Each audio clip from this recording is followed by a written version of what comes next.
Hello everyone, I'm Forrest McFreelove, and this is Speedplay Conclave number 14. We left off the king of an independent Swabia major. We have to grant some of these titles in Kalerge over to just a random person, as we are a little bit over. And we go ahead and just grant those out. Now we're at 7 out of 8, so that's a pretty decent spot. We're going to observe Ramadan. I consider ransoming that prisoner, but we don't actually do it. It turns out we just set them all free anyway due to Ramadan, so whoops. Not exactly the best thing. One of our friends who's invading Swabia wants our help. We send him gold. We don't actually support him in any other way. He asks for help again. Same plan. While Swabia isn't under our control, I don't want to actively destroy it or get it into someone else's dynastic holdings. And anyway, we move on. We are in a very good spot now, a very stable spot. We do have that tournament going on, so there's all sorts of events just related to that. We could declare some holy wars right now. However, we're not exactly as strong as I would like us to be before actually considering those sorts of moves. We do mess around with our council, just keeping everybody in line, and delegating more titles to our heir, just to keep everybody feeling favorably about us. So everyone in our realm who's our vassal likes us at least a little bit. It's all positive relations, that's all very good. And there's a bunch of people who are decadent. We try to deal with that. We're going to have a constant fight for piety, basically forever. Holy wars would help with that, but the last time we launched any of those, we died and lost everything. We can switch our council law and just roll back all the reforms that were imposed upon us when, as I was saying, we died and lost everything. So we did get most of it back, and now it's just going to be rolling everything back. We wait a little while. It looks like they're all going to vote against us, so we go ahead and just start buying favors. Or trading favors, really. So we did pass our reform. And honestly, I really do like Conclave. We also have a werewolf event. Evidently, we have become a werewolf, which is rather interesting. We get +2 martial due to our werewolfy bloodlust. And it's notable that we are possessed, which probably helped that a little bit. Italy manages to go take some extra land, and we support a foreign heir for Swabia, just because I don't really want to deal with that, because we can join the Byzantines. I checked to see how our army compares to theirs. We have about 3/4 their military, so I'm going to go ahead, swear fealty to the Byzantines. I feel like we're far enough away and strong enough that we could win an independence war if we decide this isn't in our best interest. Although I think that it is in our best interest, at least for now. We also renamed Swabia Major Swabia Minor to make it at least somewhat more accurate. And unfortunately we lose our ability to launch holy wars. We can still launch an invasion, that's pretty nice, but we can't declare holy wars against Christians, which makes a lot of sense because we do have a Christian liege.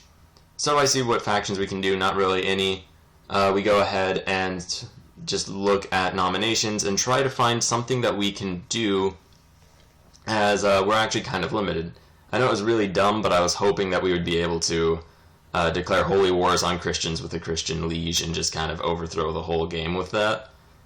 That didn't turn out to be accurate, which honestly I can't even be upset about because it makes a lot of sense.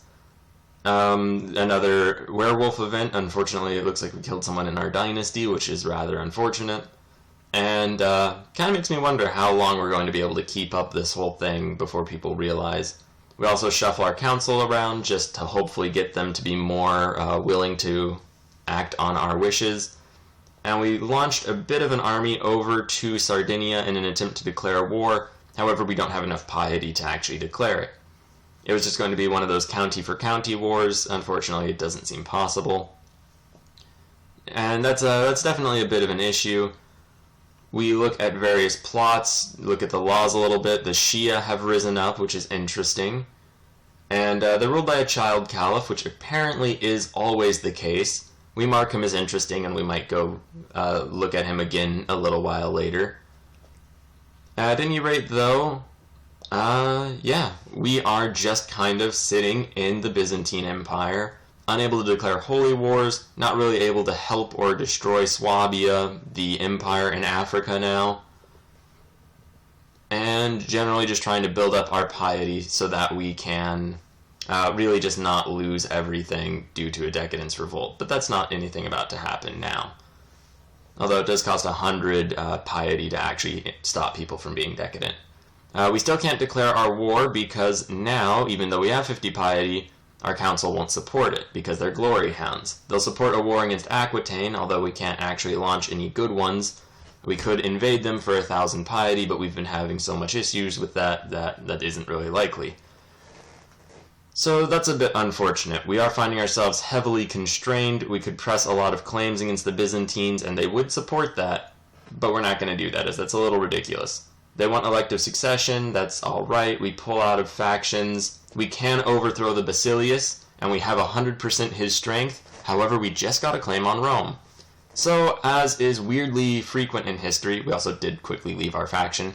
As is weirdly frequent in history, we went from having nothing to do to having tons to do in just a moment.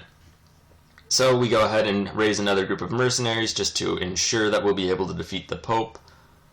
And the reason we got out of the faction was so that our liege doesn't basically force us out of factions forever while we're busy. We declare the war, drop our forces off, we get attacked, we raise our son's army, and we're going to just pull those over as reinforcements. Luckily we're attacked again, and it looks as though we're going to win that fairly handedly. And there we go. So we've defeated the papal armies, and we're shipping over the reinforcements anyway because we've already raised them and we may as well. And this way we can fight and not pull forces away from the siege. So we go ahead and land our troops in the Byzantine territory and just start fighting the Romans. Okay, that's confusing. Anyway, we fight the Papists. They send more forces. Luckily, they're not organized whatsoever. We go ahead and just chase them down. We're at 87% war score, so it's going to be a fairly straightforward thing. Our army's just going to wipe their army out. Or, well, honestly, not wipe them out. That doesn't really happen with the new mechanics. But we'll shoo them away a little bit. We then just rush the siege, rush another siege. We keep following their armies. We're at 99%, so I feel like a small battle will be enough. And we win, and there's a much larger battle. Unfortunately, we already have 50% war score from battles, so we'll have to take over one additional holding before we can actually get peace. And there's a Byzantine Civil War, which is actually really awesome. We were at 100% strength of our liege, and we go ahead and get another advisors so we can pass our reform demands.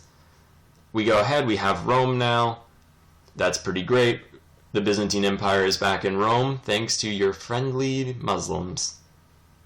Which is just an interesting thing that can happen. Meanwhile, all the wars in the Byzantine Empire mean that our liege's strength is going to be drained, while our strength rebuilds. Which is really just spectacularly awesome. We also raise our heir, as he's getting close to 16, and we want to get him a good education trait. And alright, so just like this, we're having another Ramadan for some more piety. It looks as though our liege's forces are going to just be completely smashed, and they are, which is great. We're at 188% of their strength now. And we try to make him abdicate. He doesn't, so we are at war. And we'll just make him abdicate pretty soon. Unfortunately, he won't just accept our demands, but obviously he probably wouldn't, or he wouldn't have fought. We try to pass another reform in our laws. Unfortunately, since we are holding a temporary title, we can't bribe anyone onto our side, which just kind of prevents reforms from occurring. We drop some forces over into Constantinople, because if you control Constantinople, you really do just control the Byzantine Empire. And just like that, we ship our forces back to pick up our everything else, really. We are attacked, and we're not going to win that battle. Luckily, the other revolters join us, bringing us up to 20,000 strength. And that means we're going to get war score for winning the battle we really shouldn't have won, thanks to the ever helpful thing known as Civil War. Anyway, we ship more forces over. There's a crusade for Jerusalem, which, yeah, that doesn't really affect us, so we're not going to do anything about it. We probably couldn't even join if we wanted to, because we are kind of playing on both sides, being as we are a Sunni under a Catholic liege, which is interesting because we started this off as a Catholic who ended up under a Sunni liege. So, and did I say Catholic? I meant Orthodox. But yeah, It's just an interesting reversal now that we're Sunni under an Orthodox, whereas before we were Christian under a Sunni. Anyway, I say all that while we're sieging out Constantinople, kind of dithered for a bit, but that was good timing, I would say. We do go ahead and build up more forces. We managed to groom our heir, which does mean that he's 16 now, which is pretty awesome. If we die, he can inherit everything and not cause our horrible destruction like previously. Which I'm always for. Preventing our destruction is always a really nice thing. We have a lot of these forces ready to just build up. We're just sort of sieging various bits in Constantinople, just their random towns and whatnot. They have large garrisons and pretty good forts, so it'll probably take us a decent amount of time. And at this point they also have 2,000 men defending, so I don't want to attack it. Everywhere else, though, we do just attack. I don't know how long the other civil war is going to go on for, but if we can win ours first, then that's just going to be great. They won't accept enforced demands at 92% peace, and we aren't actually going to inherit the throne. This dude's going to inherit the throne. He was only there for a moment. I hope you don't mind. We'll probably see him again in a second. We go ahead and just attack a couple more holdings. We're at 100%, so we can enforce demands. And just like that, we have ousted the Basilius from power, and we have a new Basilius. And he's pretty happy with us that we gave him the throne, as really anybody would be.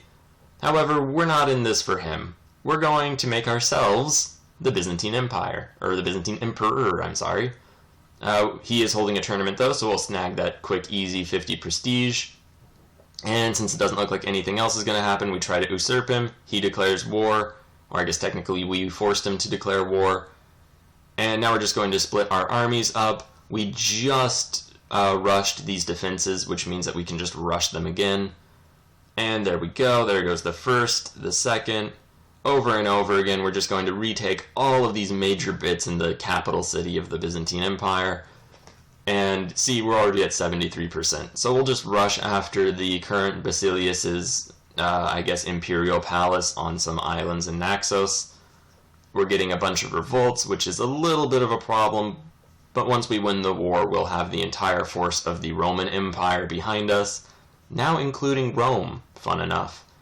So we managed to defeat his holdings there. We're only at 91%. However, he's willing to give up.